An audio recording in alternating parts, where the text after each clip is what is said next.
കൊറോണൻ്റെ മുൻപ് ആളുകൾ സ്കാൻ ചെയ്ത് വരുമ്പോൾ ഡോക്ടറെ ഇതെന്താ പുതിയ സാധനം എന്ന് ചോദിച്ചായിരുന്നു വന്നിരുന്നത്. അതുപോലെ തന്നെ ചിലരെ പരാതി എന്തായിരുന്നു അറിയോ? ഡോക്ടറെ ഞാൻ കള്ളൊന്നും കുടിക്കണില്ല, പിന്നെ കള്ളുകൂടിയന്മാർക്കുണ്ടായ ഈ രോഗം എങ്ങനെ എനിക്ക് വന്നു എന്നുള്ളതായിരുന്നു. നമ്മളുടെ ലിവറിൽ അല്ലെങ്കിൽ കരളിൽ കൊഴുപ്പ് അടിഞ്ഞുകൂടിയിട്ട് ലിവറിന് അതിൻ്റെ സാധാ പണികളൊന്നും എടുക്കാൻ കഴിയാത്ത അവസ്ഥ.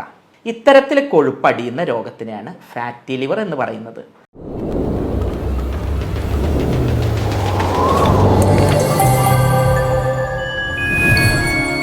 പ്രിയ സഹോദരന്മാരെ, ഫാറ്റി ലിവർ അതല്ലെങ്കിൽ ലിവറിൽ കൊഴുപ്പടിഞ്ഞിട്ടുണ്ടാവുന്ന രോഗം പണ്ടൊക്കെ വളരെ അപൂർവമായിട്ടായിരുന്നു ആളുകൾ കേട്ടിരുന്നത്.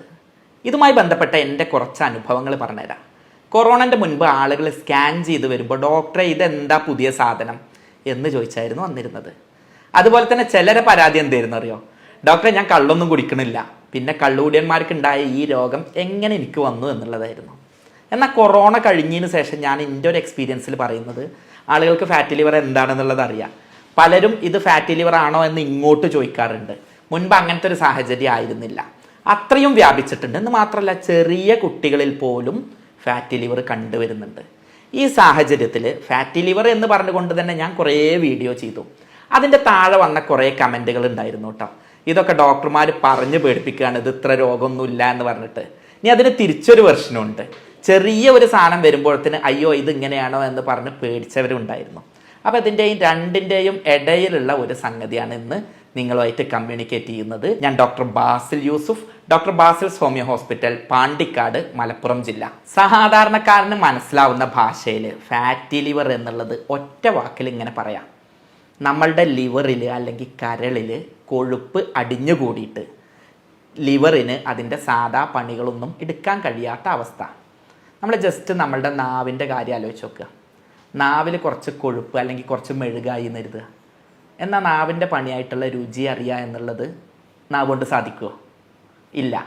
അതേപോലെ തന്നെ കുറച്ച് കൊഴുപ്പടിഞ്ഞിട്ട് ലിവറിൻ്റെ സെല്ലുകളെ പ്രവർത്തനരഹിതമാവുക അല്ലെങ്കിൽ പ്രവർത്തന കാര്യക്ഷമമല്ലാതെ ആയിട്ട് ശരീരത്തിൽ ഒരുപാട് മാറ്റങ്ങൾ വരും.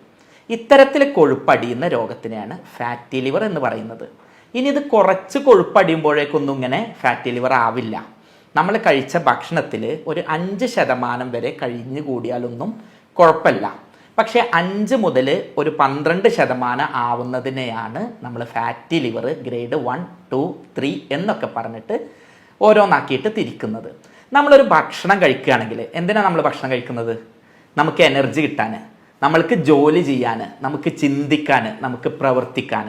അപ്പം നമ്മളൊരു ഭക്ഷണം കഴിച്ചാൽ ആവശ്യത്തിൽ കൂടുതലുണ്ടെങ്കിൽ ശരീരം എന്ത് ചെയ്യും? അത് വെറുതെ കളയില്ല, മലാക്കിയിട്ട് ഒഴിവാക്കില്ല. കാരണം നമ്മൾ ഭക്ഷണം കഴിക്കാത്ത സമയത്ത്, ഭക്ഷണം കിട്ടാത്ത സമയത്ത് നമുക്ക് മുഴുവൻ സമയം ഭക്ഷണം കഴിച്ചുകൊണ്ടിരിക്കാൻ കഴിയില്ലല്ലോ. രാവിലെ ഭക്ഷണം കഴിച്ചാൽ ആ എനർജി ഉപയോഗപ്പെടുത്തിയിട്ടാണ് ഉച്ചവരെ പോകുന്നത്. അപ്പോൾ ശരീരം എന്ത് ചെയ്യും? അത് സ്റ്റോർ ചെയ്യും. പക്ഷേ ഇത് സ്റ്റോർ ചെയ്തത് കൂടി കൂടി കൂടി ആവശ്യത്തിലധികം സ്റ്റോർ ചെയ്താൽ എന്താവും? ഈ പറഞ്ഞ പോലെ രോഗത്തിലേക്ക് വരും. ഇത് സ്റ്റോർ ചെയ്തത് കൂടുക എന്നുള്ളതല്ല ഇന്നത്തെ അവസ്ഥയിലുള്ള പ്രശ്നം. അമിതമായിട്ട് ഇത് സ്റ്റോർ ചെയ്യുകയും ഈ സ്റ്റോർ ചെയ്തത് നമ്മൾ വ്യായാമം ചെയ്യുകയാണെങ്കിൽ അല്ലെങ്കിൽ അടുത്ത പ്രാവശ്യം ഭക്ഷണം ഒന്ന് കുറച്ച് കൺട്രോൾ ആവുകയാണെങ്കിൽ എന്തുണ്ടാവില്ല? അത്ര പ്രശ്നം ഉണ്ടാവില്ല. ഇവിടെ സംഭവിക്കുന്ന നേരെ തിരിച്ചാ. രാവിലെ ഉച്ച വരെ പോകാനുള്ളത് സ്റ്റോർ ചെയ്യും, പിന്നെ 11 മണിയാകുമ്പോഴേക്ക് അടുത്തത് വീണ്ടും സ്റ്റോർ ചെയ്യും. സാധാരണ ഒരു മനുഷ്യൻ ഭക്ഷണം കഴിച്ചിട്ട് വ്യായാമം ചെയ്യും, ജോലികൾ ചെയ്യും, നടക്കും, ഓടും, ഇതൊക്കെ ചെയ്യും. നമ്മൾ പലരും എന്താണ്? ഫോണും പിടിച്ചിട്ട് കിടക്കയിൽ കിടന്ന് AC-യിൽ ഈ ഫോണും നോക്കി അങ്ങനെ ചെയ്യാണ്. ഇങ്ങനെ ആകുമ്പോൾ എന്താ സംഭവിക്കുക? ഈ സ്റ്റോർ ചെയ്ത സാധനം ഉപയോഗപ്പെടുത്താതെ അവിടെ അടിഞ്ഞു കൂടിക്കൊണ്ടിരിക്കുകയാണ്. ഇതാണ് ഫാറ്റി ലിവർ. ഈ ഫാറ്റി ലിവറിനെ 2 തരത്തിൽ പറയാറുണ്ട്. ഒന്ന്, ഭക്ഷണം കഴിച്ച് അതിലെ കൊഴുപ്പ് അടിഞ്ഞു കൂടിയിട്ടുള്ള ഫാറ്റി ലിവർ. ഇതാണ് സാധാരണ ആളുകൾക്ക് കാണാറുള്ളത്. എന്നാൽ മദ്യം കഴിക്കുന്ന ആളുകളിൽ മദ്യം കഴിച്ച കാരണം ആ മദ്യം കൊഴുപ്പിൽ അടിഞ്ഞു കൂടിയിട്ട് ലിവറിൽ അടിഞ്ഞു കൂടിയിട്ട് അങ്ങനെ ഉണ്ടാവുന്ന ഫാറ്റി ലിവറിനെയാണ് ആൽക്കഹോളിക് ഫാറ്റി ലിവർ എന്ന് പറയുന്നത്. പണ്ടൊക്കെ ഞാനൊക്കെ ജോലി തുടങ്ങുന്ന കാലത്ത് കൂടുതലായിട്ട് ഫാറ്റി ലിവർ വരുന്നത് ഈ മദ്യപാനികളിലായിരുന്നു. അപ്പോൾ ഫാറ്റി ലിവർ ഉണ്ടെങ്കിൽ വെള്ളടിക്കുന്നുണ്ട് എന്നുള്ളൊരു കാൽക്കുലേഷൻ ആയിരുന്നു. അപ്പം നേരെ തിരിച്ചാട്ടോ. സത്യത്തിൽ മദ്യപാനികളുടെ ഫാറ്റി ലിവറൊക്കെ അപൂർവമായിട്ട്, അല്ലെങ്കിൽ ദിവസത്തിൽ 10 കാണുകയാണെങ്കിൽ അതിലൊന്നുപോലും ഇങ്ങനത്തെ ഇല്ല എന്നുള്ളതാണ് എൻ്റെ ജീവിതം. ഞാൻ മലപ്പുറത്തുകാരനാണ്, പെരിന്തൽമണ്ണ പട്ടിക്കാട് സ്വദേശിയാണ്. ഞങ്ങളൊക്കെ നാട്ടിലത്തെ ഒരവസ്ഥയിൽ കൂടുതലായിട്ട് ഇത് വരാനുള്ള കാരണം ജീവിതശൈലിയുടെ ഭാഗമായിട്ട്, പ്രത്യേകിച്ച് ഫോൺ അമിതമായി ഉപയോഗിച്ച് നമ്മൾ പണ്ട് പുറത്ത് പോയി ഒരു ബാങ്കിൽ പോയി വെയിൽ കൊണ്ട് പുറത്ത് വന്ന് നടന്ന കാര്യങ്ങൾ ഇന്ന് ഫോണിലൂടെ ഉപയോഗിക്കുകയാണ് നല്ലത്. പക്ഷേ അതിനനുസരിച്ച് വ്യായാമം അപ്പുറത്ത് വരുന്നില്ല. ഞാനടക്കം കണ്ടതൊക്കെ വാരി വലിച്ച് കയറ്റുന്നു, ഇവിടെ സ്റ്റോർ ചെയ്യുന്നു, ആശുപത്രിയിൽ രോഗിയാവുന്നു. അപ്പം ഇന്ന് സംസാരിക്കുന്നത് അത്തരത്തിൽ രോഗിയായ ആളുകളെ രോഗി അല്ലാതിരിക്കാനും ഈ വീഡിയോ കേട്ടുകൊണ്ട് തന്നെ നിങ്ങളെ വീട്ടിലിരുന്നുകൊണ്ട് രോഗം മാറ്റാനും നിങ്ങളുടെ സുഹൃത്തുക്കൾക്കോ വീട്ടുകാർക്കോ ഉണ്ടെങ്കിൽ അവരതിൽ നിന്ന് മോചിപ്പിക്കുന്നതോടൊപ്പം നിങ്ങൾക്കിത് വരാതിരിക്കാനും ആവശ്യമായിട്ടുള്ള ജീവിതശൈലി, ഭക്ഷണ നിയന്ത്രണം, ഇനി ആവശ്യമാണെങ്കിൽ മാത്രം ചികിത്സ, ഇത്തരം കാര്യങ്ങൾ പറയാനാണ് ഇന്ന് വന്നിട്ടുള്ളത്. ഞാൻ ഇങ്ങനെയൊക്കെ പറയുമ്പോൾ നിങ്ങൾ ആലോചിക്കുന്നുണ്ടാവും ഇത്ര കോമൺ ആണെങ്കിൽ ഇത് ഉണ്ടോ എനിക്കുണ്ടോ എന്നുള്ളതൊന്ന് നോക്കാം എന്നുള്ളത്. അങ്ങനെ ഓടിപ്പോയിട്ട് സ്കാൻ ചെയ്യൊന്നും വേണ്ട, തൊടുന്നതിന് സ്കാനിങ്ങും രക്തപരിശോധനയൊന്നും വേണ്ട. കുറച്ച് സിംറ്റംസ് ഞാൻ പറഞ്ഞുതരാം. അതുണ്ടെങ്കിൽ നമുക്കിതൊക്കെ സംശയിക്കാം. ആദ്യമായിട്ട് വരുന്നത് ഭയങ്കരമായിട്ടുള്ള ക്ഷീണയിക്കാരം. ആൾ നല്ല തടിയൊക്കെ ഉണ്ടാവും, പക്ഷേ നല്ല ഭക്ഷണമൊക്കെ കഴിക്കുന്നുണ്ടാവും, പ്രത്യേകിച്ച് ഹോട്ടൽ ഭക്ഷണമൊക്കെ നന്നായിട്ട് കഴിക്കുന്നുണ്ടാവും. പക്ഷെ പണ്ട് 2 മണിക്കൂറൊക്കെ ജോലി ചെയ്യാൻ കഴിഞ്ഞിട്ട് ഇപ്പോൾ ഒരു 10 മിനിറ്റ് ആകുമ്പോൾ തന്നെ കുഴങ്ങാണ്, കിതക്കുകയാണ്, ഒരു തീരുമാനം എടുക്കാൻ കഴിയില്ല, മൈൻഡിന് തന്നെ ഒരു കൺഫ്യൂഷൻ ഉണ്ട്, ഒരു തരം മന്ദപ്പ് ഫീൽ ചെയ്യുന്നുണ്ട് എന്നുള്ള ആളുകൾ പറയാറുണ്ട്. നമുക്ക് പ്രത്യേകിച്ച് എന്താ അറിയില്ല, എന്നാൽ പനിയും സംഗതി ഒന്നുമില്ല, എന്തോ ഒരു സുഖം കിട്ടുന്നില്ല എന്നുള്ളത്. രണ്ടാമതൊരു വിശപ്പില്ലായ്മ പറയും. ക്ഷീണമൊക്കെ ഉണ്ട്, എന്നാൽ ഭക്ഷണം കഴിക്കാൻ പോവുക, പൊതുവെ ഹോട്ടൽ ഭക്ഷണം ഇഷ്ടമുള്ള ആളാണ്, എന്നാൽ എനിക്ക് വലിയൊരു വിശപ്പില്ല എന്ന് പറയാറുണ്ട്. മൂന്നാമത് മസിൽസിന് പെയിന് പറയാറുണ്ട്. നാലാമത്തെ കാണുന്ന സിംറ്റം എന്നുള്ളത് നമ്മൾ മഞ്ഞപ്പിത്തത്തിൻ്റെ സിംറ്റംസാണ്. കണ്ണിൻ്റെ ഈ വെള്ളയിൽ മഞ്ഞ കളർ ഉണ്ടാവുക, ലിപ്സിൽ മഞ്ഞ കളർ ഉണ്ടാവുക, സ്കിന്നിൽ മഞ്ഞ കളർ ഉണ്ടാവുക, അങ്ങനെ. പിന്നെ വെയിറ്റ് കുറഞ്ഞു വരും. ഇത്രയൊക്കെ ഭക്ഷണം കഴിക്കുന്ന ആൾ, വ്യായാമം ഇല്ലാത്ത ആളാണെങ്കിലും വെയിറ്റ് കുറഞ്ഞു വരും. വേറൊന്ന് വരുന്നത് നമ്മളുടെ ലിവറിൻ്റെ ഭാഗത്തും സ്പ്ലീനിൻ്റെ ഭാഗത്തൊക്കെ വലുതായിട്ട് വരും. നമ്മളുടെ വയറിൻ്റെ വാരിയുടെ താഴെ വയറിൻ്റെ മേൽഭാഗത്ത് റൈറ്റ് സൈഡിലായിട്ട് വേദന ഫീൽ ചെയ്യും. ഓക്കാനം വരും. എന്തോ പറഞ്ഞിട്ട് ഇങ്ങനെ എടുക്കും, പക്ഷെ എന്തുണ്ടാവില്ല, ഛർദി ഉണ്ടാവില്ല. ഓക്കാനായിട്ട് എന്തോ അടിയിൽ നിന്ന് ഇങ്ങോട്ട് വരും, പക്ഷേ ഛർദിയായിട്ട് വരില്ല. പിന്നെ അതുപോലെ തന്നെ സ്കിന്നിൽ പ്രത്യേകിച്ച് കാരണമൊന്നുമില്ലാതെ ചൊറിച്ചിലുണ്ടാവും.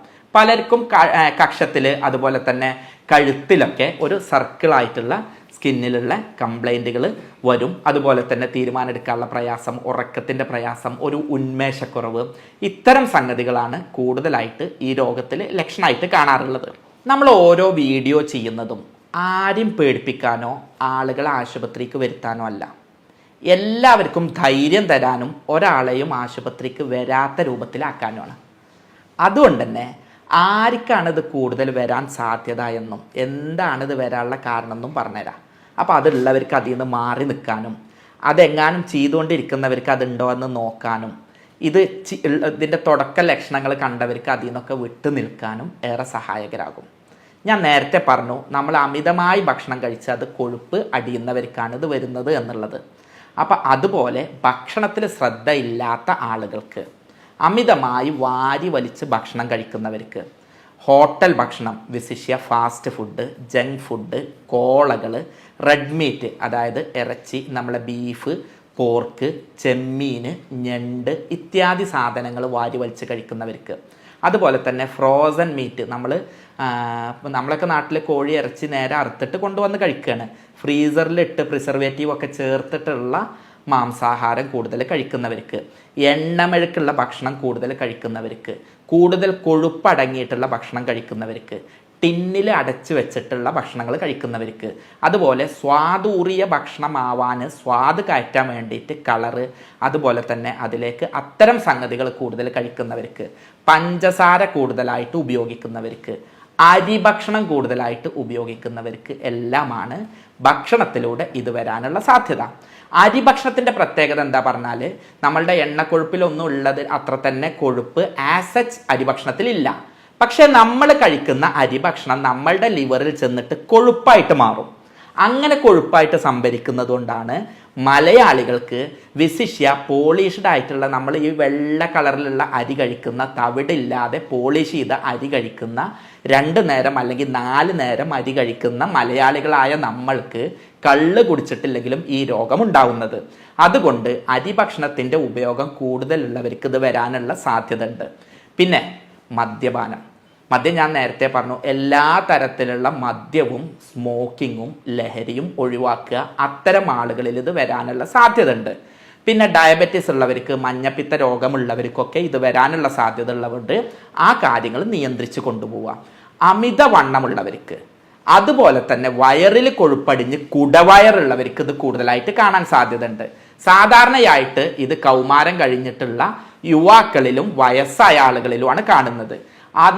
അത്തരം ആളുകളിൽ ഇപ്പോൾ പക്ഷേ കുട്ടികളിലും കാണുന്നുണ്ട്, പക്ഷേ കൂടുതലായിട്ട് കാണുന്നത് കൗമാരം കഴിഞ്ഞ യുവാക്കളിലും അതുപോലെ തന്നെ മധ്യവയസ്കരിലും വയസ്സന്മാരിലൊക്കെയാണ്. അപ്പോൾ ആ ഒരു പ്രായം അതിൽ ഘടകമായിട്ട് കാണുന്നുണ്ട്. കൂടുതലായിട്ട് ആണുങ്ങളിൽ കണ്ടുവരാറുണ്ട്. ഒരു കണക്കായിട്ട് പറയാൻ പറ്റുന്നില്ലെങ്കിലും ആണുങ്ങളിൽ അത്തരം സംഗതി കൂടുതലായിട്ട് കാണുന്നുണ്ട്. വ്യായാമമില്ലാത്ത ആളുകളിൽ, എണ്ണമെഴുക്കുള്ള ഇന്നത്തെ ആധുനിക ജീവിതശൈലി ഫോളോ ചെയ്യുന്ന ആളുകളിലാണ് ഇത് കൂടുതൽ വരുന്നത് എന്നുള്ളത് കൊണ്ട് അത്തരം ആളുകൾ ശ്രദ്ധിക്കുക. അത്തരം ജീവിതശൈലിയെ മാറ്റുക. കുറേ നേരം ഇരുന്ന് വെള്ളം കുടിക്കാതെ കോളകളും സോഫ്റ്റ് ഡ്രിങ്ക്സും ഒക്കെ കുടിച്ച്, പ്രത്യേകിച്ച് പ്രവാസികൾ, IT ജീവനക്കാർ, ഇത്തരത്തിൽ ഞാൻ അടക്കമുള്ള ആളുകൾ, ആരെയും കുറ്റപ്പെടുത്തല്ല, ഇത്തരത്തിലുള്ള ആളുകളിലാണ് ഇത് ഏറ്റവും കൂടുതൽ വരാനുള്ള സാധ്യതയുള്ളത്. ഫാറ്റി ലിവറിനെ പറയുമ്പോൾ ഏറ്റവും പ്രസക്തമായ ഒരു കാര്യം മലയാളികളോട് പറയേണ്ടതുണ്ട്. ഒന്നാമതായിട്ട് അരിഭക്ഷണം, പ്രത്യേകിച്ച് പോളിഷ് ചെയ്തിട്ടുള്ള അരി കഴിക്കുന്നവർക്കും നമ്മളുടെ ജീവിതശൈലി പഞ്ചസാര അടക്കമുള്ളവ കൂടുതൽ കഴിച്ച് വ്യായാമമില്ലാത്ത ആളുകൾക്കാണ് ഇത് വരിക എന്ന് ഞാൻ പറഞ്ഞു. അതുകൊണ്ട് തന്നെ ഒന്ന് ടെസ്റ്റ് ചെയ്യുമ്പോൾ ചെറിയൊരു ഗ്രേഡ് കാണുമ്പോഴേക്ക് പേടിക്കേണ്ടതില്ല. കാരണം നമ്മളുടെ ജീവിതശൈലിയാണ്. ഇതിന് തിരിച്ചൊരു വശം കൂടെ പറഞ്ഞുതരാം. നമ്മൾക്ക് ഇങ്ങനെ ഉണ്ട് എന്നുണ്ടെങ്കിൽ സൂക്ഷിക്കുകയും വേണം. കാരണം ഇത് ഇനി അടുത്ത ഗ്രേഡ്ക്ക് പോവാൻ ഈ തമിഴനെ പോലെ നല്ല നാച്ചുറലായിട്ട് ഭക്ഷണം കഴിക്കുന്ന, ഇത്ര തന്നെ പോളിഷ്ഡ് അരി കഴിക്കാത്ത, അല്ലെങ്കിൽ ഗോതമ്പം കൂടുതൽ കഴിക്കുന്ന ഉത്തരേന്ത്യക്കാരനെ പോലെ അല്ല നമ്മൾ ഇത്തരം ഭക്ഷണങ്ങളും ഇത്തരം ജീവിതശൈലി ആയതുകൊണ്ട് നമുക്ക് രോഗം പൊന്താനുള്ള സാധ്യതയും കൂടുതലാണ്. ചിലപ്പോൾ ടെസ്റ്റ് ചെയ്യുമ്പോൾ കാണാനുള്ള സാധ്യത ഉണ്ട്. അപ്പോൾ അത് കണ്ടിട്ട് പേടിക്കും വേണ്ട, എന്നാൽ ഇത് ഓക്കെ ആണെന്ന് പറഞ്ഞിട്ട് വെറുതെ ഇടും വേണ്ട. ഇത് മനസ്സിലാക്കി തരാനാണ് ഇത്രയും പറഞ്ഞത്.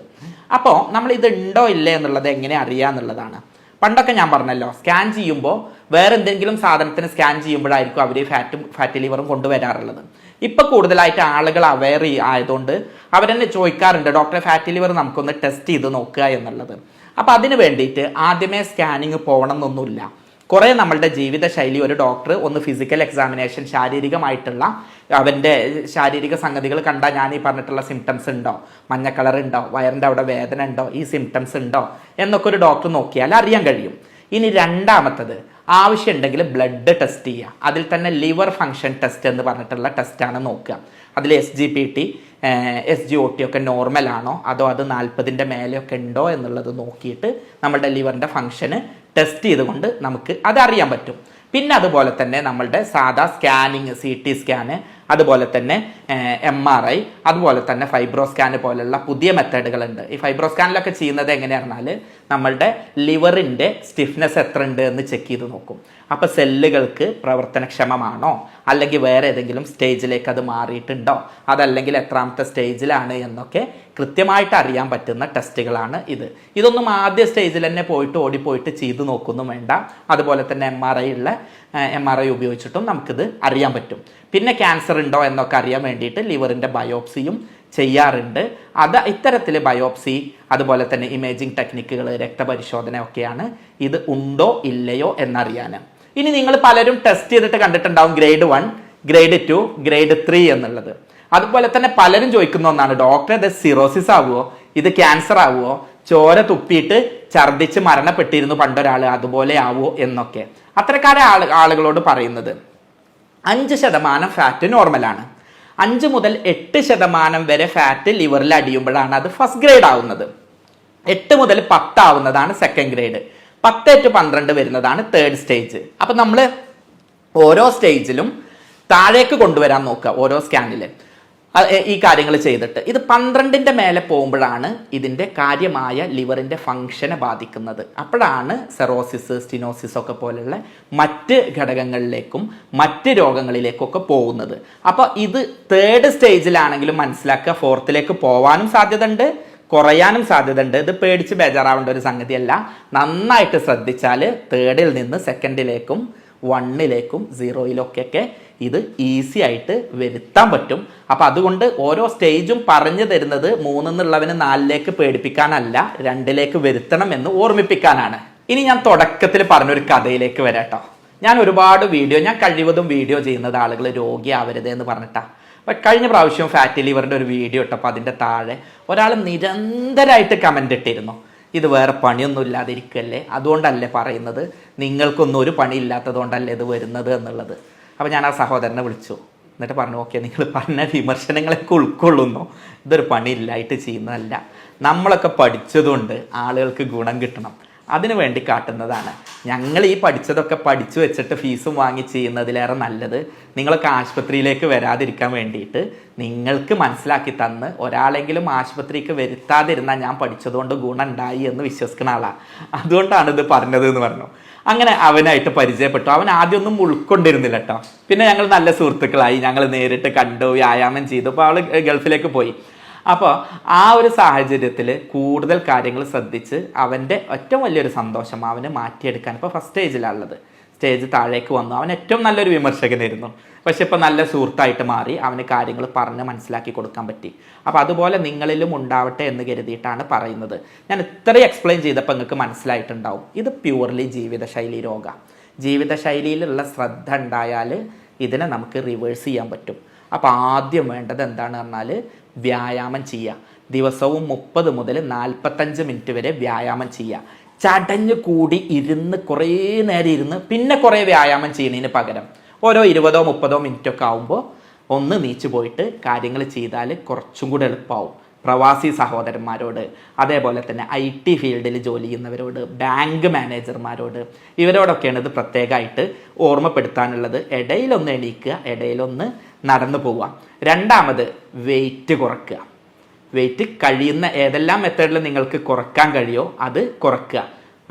ഫാസ്റ്റിങ്, ഇൻ്റർമീഡിയറ്റ് ഫാസ്റ്റിംഗ് ഒക്കെ ആയിട്ട് ചെയ്യുക. വെള്ളം നന്നായിട്ട് കുടിക്കുക. ആ സമയം ഞാൻ ഓരോന്ന് പറഞ്ഞു തരാം, ഡയറ്റ് പറഞ്ഞു തരാം. അതുപോലെ തന്നെ കുടവയറുണ്ടെങ്കിൽ അത് കൺട്രോൾ ചെയ്യുക, പരമാവധി കൺട്രോൾ ചെയ്യുക. പിന്നെ അതുപോലെ തന്നെ വേണ്ടത്, നിങ്ങൾ മദ്യപാനിയോ ലഹരിയോ ഉണ്ടെങ്കിൽ അത് ഒഴിവാക്കുക. പിന്നെ മറ്റ് രോഗങ്ങളുണ്ടെങ്കിൽ, ഷുഗറോ അല്ലെങ്കിൽ ലിവറിന് മറ്റ് രോഗങ്ങളോ ഉണ്ടെങ്കിൽ അത് മരുന്ന് കുടിച്ചിട്ട് മാനേജ് ചെയ്യുക. ഒപ്പം അനാവശ്യമായ മരുന്നുകൾ ഇതിലേക്ക് നയിക്കുന്നുണ്ട് എന്നുള്ളതുകൊണ്ട് അനാവശ്യമായിട്ടുള്ള മരുന്ന് കൂടി ഒഴിവാക്കുക. ഡോക്ടറുടെ പ്രിസ്ക്രിപ്ഷനോടുകൂടെ അല്ലാതെ മരുന്ന് എടുക്കാതിരിക്കുക. ഇനി ശ്രദ്ധിക്കേണ്ടത് ഭക്ഷണത്തിൽ ഒരു ഡയറ്റ് പ്ലാൻ പറഞ്ഞു തരാം. ആദ്യം ഞാൻ വർജിക്കേണ്ട കാര്യങ്ങൾ പറഞ്ഞുതരാം. റെഡ് മീറ്റ് ആണ് ഇതിൽ ഏറ്റവും വലിയ വില്ലൻ, അതായത് ബീഫ്, പോർക്ക്, അത് പരമാവധി ഒഴിവാക്കുക. മീൻ പ്രശ്നമില്ല, ചെറിയ മീനുകൾ നല്ലതാണ്, പ്രത്യേകിച്ച് മത്തിയൊക്കെ, ചെറിയ മത്സ്യങ്ങളും മത്തിയൊക്കെ നല്ലതാണ്. പക്ഷെ എന്ത് ചെയ്യുക, വലിയ മത്സ്യങ്ങൾ അത് പൊരിച്ച് കഴിക്കുന്നതൊക്കെ ഒഴിവാക്കുക. പിന്നെ ചെയ്യേണ്ടത് പഞ്ചസാര ഒഴിവാക്കുക, അരിഭക്ഷണം ഒഴിവാക്കുക, കൃത്രിമ ഭക്ഷണങ്ങൾ ഒഴിവാക്കുക, കോള ഒഴിവാക്കുക. അതുപോലെ തന്നെ ഫ്രൂട്ട്സ് എത്ര വേണമെങ്കിലും കഴിച്ചോളൂ ഷുഗർ ഇല്ലെങ്കിൽ. പക്ഷെ എന്ത് ചെയ്യുക, അത് ജ്യൂസ് ആക്കിയിട്ട് അതിലെ ഫൈബറൊക്കെ കളഞ്ഞ് അതിലെ ചണ്ടിയൊക്കെ കളഞ്ഞിട്ട് അതിലെ പഞ്ചസാരയും ചേർത്ത് ചെയ്യുന്ന രൂപം ഒഴിവാക്കുക. ബേക്കറി പലഹാരങ്ങൾ ഒഴിവാക്കുക, മൈദ ഒഴിവാക്കുക. പിന്നെ കളറുള്ള ഭക്ഷണങ്ങൾ, പ്രിസർവേറ്റീവ്സ് ചേർത്തിട്ടുള്ള ഭക്ഷണങ്ങൾ, ഫ്രോസൺ മീറ്റ്, എണ്ണമെഴുക്കുള്ളത്, നെയ്യ്, ഡാൽഡ, വനസ്പതി ഇത്യാദി സാധനങ്ങളൊക്കെ പരമാവധി ഒഴിവാക്കുക. വ്യായാമം ചെയ്യുക എന്നുള്ളത് പ്രത്യേകം പറയുന്നില്ല. ഭക്ഷണം കഴിക്കുന്നത് സമയത്ത് കഴിക്കാൻ ശ്രദ്ധിക്കുക. നമ്മളുടെ ജീവിതശൈലിയിൽ എന്താ ചെയ്യുക, ഉച്ചക്ക് കുറച്ചേ കഴിക്കുള്ളൂ, ബ്രേക്ക്ഫാസ്റ്റ് കഴിക്കൂല. ഈ കഴിക്കാനുള്ളതൊക്കെ രാത്രി ഒന്നാകെ കഴിക്കും. അത് 11 മണിക്കോ 12 മണിക്കോ കഴിക്കും, എന്നിട്ട് പോയി കിടന്നുറങ്ങും. അങ്ങനെ ചെയ്യുന്നതിന് പകരം ഒരു ഡയറ്റ് പ്ലാൻ പറഞ്ഞു തരാം. രാവിലെ എഴുന്നേൽക്കുക, സൂര്യൻ ഉദിക്കുന്നതിൻ്റെ മുൻപ് എഴുന്നേൽക്കുക.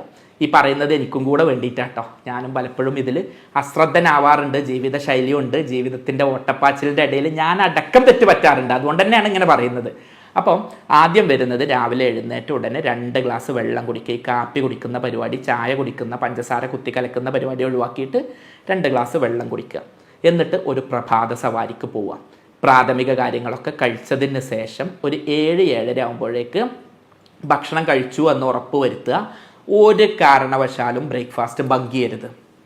ബ്രേക്ക്ഫാസ്റ്റിൽ കൂടുതലായിട്ട് അരിയുടെ ഭക്ഷണം ഒഴിവാക്കാൻ പറ്റിയാൽ നല്ലത്.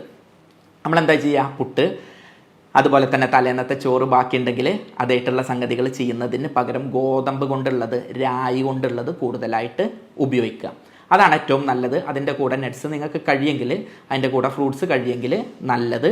മുട്ട വേണമെങ്കിൽ ഉപയോഗിക്കാം. മുട്ടയുടെ വെള്ള കുഴപ്പമില്ല, മുട്ടയുടെ മഞ്ഞ പരമാവധി കൺട്രോൾ ചെയ്യാം. ഇതാണ് ആദ്യ ഘട്ടത്തിൽ ചെയ്യേണ്ടത്. പിന്നെ ഇതിലേക്ക് ചായ കുടിക്കുന്നതിന് പകരം ഗ്രീൻ ടീ പഞ്ചസാര ഇല്ലാതെ ചെയ്താൽ ഏറ്റവും നല്ലത്.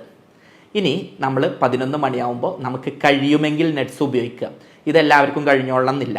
അപ്പോൾ നട്ട്സോ ഡ്രൈ ഫ്രൂട്ട്സോ ഒക്കെ ഉപയോഗിക്കുക, അല്ലെങ്കിൽ കട്ട് ഫ്രൂട്ട്സ് ഉപയോഗിക്കുക. ഇനി ഒന്നുമില്ലെങ്കിൽ നമ്മുടെ നാട്ടിൽ മാങ്ങ കിട്ടൂലേ, അത് ഉപയോഗിച്ചോളി. അതിനിപ്പോൾ വലിയ ചിലവില്ലല്ലോ, അല്ലെങ്കിൽ ചക്കയ്ക്ക് ചിലവില്ലല്ലോ, അത് ചെയ്യാം. ഉച്ചക്ക് അരിഭക്ഷണം വേണമെങ്കിൽ കഴിക്കാം, 2 or 3 കപ്പോ കഴിക്കാം. ബാക്കി എന്ത് ചെയ്യുക, നോർത്ത് ഇന്ത്യൻസ് ചെയ്യണ പോലെ അതിൻ്റെ കൂടെ ഒരു ചപ്പാത്തി വേണമെങ്കിൽ അങ്ങനെ ആക്കാം. അതല്ലെങ്കിൽ കൂട്ടാനുകളും സാലഡുകളും കൂടുതലായിട്ട് കഴിക്കുക. ഉച്ചക്ക് ഞാൻ വേണ്ട എന്ന് പറയുന്നില്ല. നമുക്ക് മലയാളിക്ക് മീൻകറിയും ചോറും കിട്ടിയിട്ടില്ലെങ്കിൽ ചിലപ്പോൾ പ്രശ്നം ഉണ്ടാവും. അപ്പോൾ എന്ത് ചെയ്തോളൂ, തൈര് നന്നായിട്ട് ഉപയോഗിച്ചോളൂ. അത് ദഹനത്തിന് നല്ലൊരു പ്രോബയോട്ടിക്കാണ്, തൈര് ഉപയോഗിക്കുക. അതുപോലെ തന്നെ ചോറിലേക്ക് എന്ത് ചെയ്യുക, നന്നായിട്ട് കൂട്ടാൻ സൈഡ് ഡിഷസ് ഉണ്ടല്ലോ, അത് നന്നായിട്ട് ഉപയോഗിക്കുക. ഞാൻ നേരത്തെ പറഞ്ഞ ബീഫ്, പോർക്ക് ഇങ്ങനത്തെ സാധനങ്ങളൊന്നും ഒഴിവാക്കുക. കരിച്ചത് പൊരിച്ചത് ഒഴിവാക്കിയിട്ട് കറി വെച്ചിട്ട്, മീനൊക്കെ ആണെങ്കിൽ കറി വെച്ച് കഴിക്കുന്നതിൽ കുഴപ്പമില്ല. അതിൽ ഉപ്പും പഞ്ചസാരയും നിയന്ത്രിക്കുക. ഇനി വൈകുന്നേരവും തന്നെ ചായ നിർബന്ധമാണെങ്കിൽ പഞ്ചസാര പരമാവധി ഒഴിവാക്കുക. അവിടെയും ഗ്രീൻ ടീ ആണ് സാധാരണ പറയാറുള്ളത്. അത് നാച്ചുറൽ ഡ്രിങ്ക്സ് വേണമെങ്കിൽ അങ്ങനെ ചെയ്യാം. നമ്മളുടെ പഞ്ചസാര ഇല്ലാത്ത അത് പാനീയങ്ങൾ, അത്തരം സംഗതികളാക്കാം. വൈകുന്നേരം കടിയായിട്ട് ഫ്രൂട്ട്സ് കഴിക്കാം, ഡ്രൈ ഫ്രൂട്ട്സ് ഉപയോഗിക്കാം. സാലഡുകൾ വേണമെങ്കിൽ അങ്ങനെയും ഉപയോഗിക്കാം. രാത്രി ഒരു 7 മണിക്ക് തന്നെ ഭക്ഷണം കഴിക്കുക. അങ്ങനെ കഴിക്കുന്നത് അരി പരമാവധി ഒഴിവാക്കുക. ഗോതമ്പാക്കുക, ചപ്പാത്തി കഴിക്കുക. അത്തരത്തിലുള്ള സംഗതികൾ, ഓട്സ് നല്ലതാണ്, സാലഡുകൾ നല്ലതാണ്, ഫ്രൂട്ട്സ് നല്ലതാണ്, അത് ഉപയോഗിക്കുക. അത് നമ്മൾ വയറ് നിറച്ച് കഴിച്ചോളൂ. അങ്ങനെയാണെങ്കിൽ രാത്രി സ്വസ്ഥമായിട്ട് ഉറങ്ങാനും രാവിലെ സുഖശോധന കിട്ടാനൊക്കെ സഹായിക്കും. ഈ ഒരു ഡയറ്റ് നിങ്ങളൊരു 40 ദിവസം ഫോളോ ചെയ്യാം. ഒരു 90 ദിവസം കഴിയുന്നത്ര ഇത് ഫോളോ ചെയ്യാം. മുഴുവൻ എന്ന് പറയുന്നില്ല, 90 ദിവസം വരെ ചെയ്തിട്ട് ഒന്നും കൂടെ സ്കാൻ ചെയ്ത് നോക്കൂ. എന്നിട്ട് നിങ്ങൾ പറയൂ. കാരണം ഒരുപാട് പേരെ മരുന്നില്ലാതെ ഈ ഒരു പ്രശ്നത്തിൽ നിന്ന് മാറ്റിയത് കൊണ്ടുള്ള ഒരു അനുഭവത്തിൽ നിന്നാണ് നിങ്ങളോട് സംസാരിക്കുന്നത്. 90 ദിവസം ഇത് ചെയ്യുക. എന്നിട്ട് മാറ്റില്ലെങ്കിൽ ഇതിൻ്റെ താഴെ കമൻ്റ് ഇട്ടോളൂ. അതിൽ അപ്പം നമുക്ക് എന്താന്ന് വെച്ചാൽ നോക്കിയിട്ട് അതിനനുസരിച്ച് ചെയ്യുക. അപ്പം ഇത്തരത്തിൽ ഭക്ഷണ ശൈലി ശ്രദ്ധിക്കുക, ജീവിതശൈലിയിൽ നിയന്ത്രിക്കുക. അങ്ങനെയാണെങ്കിൽ ഈ രോഗത്തെ നമുക്ക് എന്ത് ചെയ്യാൻ പറ്റും, പമ്പ കടത്താൻ പറ്റും. ഇനി പല ആളുകൾക്കും ഇതൊന്നും ചെയ്തിട്ട് കുറവില്ലെങ്കിൽ അപ്പോഴേക്ക് ആളുകൾക്ക് വലിയ വലിയ സംഗതികളാണ് അറിയുക. ഇത് സിറോസിസ്ക്ക് പോവുമോ, ക്യാൻസർ ആവുമോ, കരൾ മാറ്റി വെക്കേണ്ടി വരുമോ, ഇത് കാരണം ഷുഗർ വരുമോ, ഒക്കെ ശരിയാണ്, വന്നേക്കാം. പക്ഷെ അതൊക്കെ ഭക്ഷണത്തിലൂടെയും വ്യായാമത്തിലൂടെയും കിട്ടിയിട്ടില്ലെങ്കിൽ നമുക്ക് ചികിത്സയിലൂടെ തന്നെ അത് മാനേജ് ചെയ്യാൻ പറ്റും. ഞാൻ ഹോമിയോ ഡോക്ടറാണ്. ഞാനിതിൽ ചെയ്യുന്നത് എന്താണെന്ന് പറഞ്ഞാൽ, എപ്പോഴും ഒരു രോഗിയുടെ ശാരീരികവും മാനസികമായിട്ടുള്ള അവൻ്റെ ജീവിതശൈലി അടക്കമുള്ള സർവ്വ സാധനങ്ങളും കൃത്യമായിട്ട് പഠിക്കും. ഒരു രോഗിക്ക് രോഗം വരാനുള്ള കാരണം എന്ന് പറഞ്ഞാൽ നമ്മൾ ഈ ബുക്ക് പഠിച്ച സംഗതികൾ മാത്രമല്ല. പലപ്പോഴും അയാളുടെ ജീവിതശൈലി ആയിരിക്കും. അയാൾ കാണുമ്പോൾ നല്ല തടിയുള്ള ആളായിരിക്കും, പക്ഷേ ഒരു അല്പം ഭക്ഷണം പോലും കഴിക്കുന്നുണ്ടാവില്ല. അല്ലെങ്കിൽ മാനസികമായിട്ട് എല്ലാ പ്രശ്നങ്ങളുണ്ടാവും. ഇത്തരത്തിലുള്ള സംഗതികളെ കൃത്യമായിട്ട് അനലൈസ് ചെയ്യും. അതിനു വേണ്ടിയിട്ട് യൂറോപ്യൻ നിർമ്മിതമായിട്ടുള്ള സോഫ്റ്റ്വെയറുകൾ, ChatGPT പോലുള്ള ആർട്ടിഫിഷ്യൽ ഇൻ്റലിജൻസ്, ഇതിൻ്റെയൊക്കെ സഹായത്തോടെയാണ് രോഗനിർണയവും മരുന്ന് നിർണയവും നടത്തുക. എന്നിട്ട് ജർമ്മൻ പൊട്ടൻസി മരുന്നുകൾ ഉപയോഗിച്ചിട്ടാണ് ട്രീറ്റ്മെൻറ്റ് ചെയ്യാറുള്ളത്. അങ്ങനെ കോൺസ്റ്റിറ്റ്യൂഷണലായിട്ടും ആവശ്യമായിട്ടുള്ള ചികിത്സകളൊക്കെ കൊടുക്കുന്ന സമയത്ത് ഓപ്പറേഷൻ ഇല്ലാതെ തന്നെ ഇത് വലിയ ഗ്രേഡിൽ നിന്ന് താഴേക്കും പിന്നെ അത് നോർമലിലേക്ക് ഒരുപാട് പേരെ വരുത്താൻ കഴിഞ്ഞിട്ടുണ്ട്. ഇത്തരത്തിൽ പ്രയാസം അനുഭവിക്കുന്ന ആരെങ്കിലും ഉണ്ടെങ്കിൽ ഇതൊക്കെ ചെയ്തു നോക്കുക. ഇല്ലെങ്കിൽ മാത്രം ചികിത്സയെ പറ്റി ചിന്തിക്കുക. നിങ്ങൾക്ക് എന്നെ ബന്ധപ്പെടാം, എന്നെ ഫോണിലൂടെ ബന്ധപ്പെടാം. നിങ്ങൾക്ക് ആവശ്യമായിട്ടുള്ള നിർദ്ദേശങ്ങൾ എൻ്റെ കഴിവിനും ഒഴിവിനും അനുസരിച്ച് ഞാൻ ചെയ്തു തരുന്നുണ്ട്. നിങ്ങളുടെ അഭിപ്രായങ്ങൾ താഴെ കമൻ്റായിട്ട് രേഖപ്പെടുത്തുക. തീർച്ചയായും ഇതിൽ മാറിയവരും അത്തരം ആളുകൾ അവരുടെ അനുഭവങ്ങൾ പറയുന്നുണ്ടാവും. നിങ്ങളുടെ അനുഭവങ്ങളും പറയുക. ഇങ്ങനെ ഒരാൾ രോഗി അല്ലാതെ ഇരിക്കുമ്പോഴാണ് ഞങ്ങൾ ഈ വീഡിയോ എല്ലാം ചെയ്യുന്നത് കൊണ്ട് ഉപയോഗം ഉണ്ടാവുന്നത്. ഈ വീഡിയോ പരമാവധി ആളുകളിലേക്ക് ഷെയർ ചെയ്യുക. സ്നേഹത്തോടെ doctor Basil Yusuf, doctor Basil's homeo hospital, Pandikkad, Malappuram ജില്ല.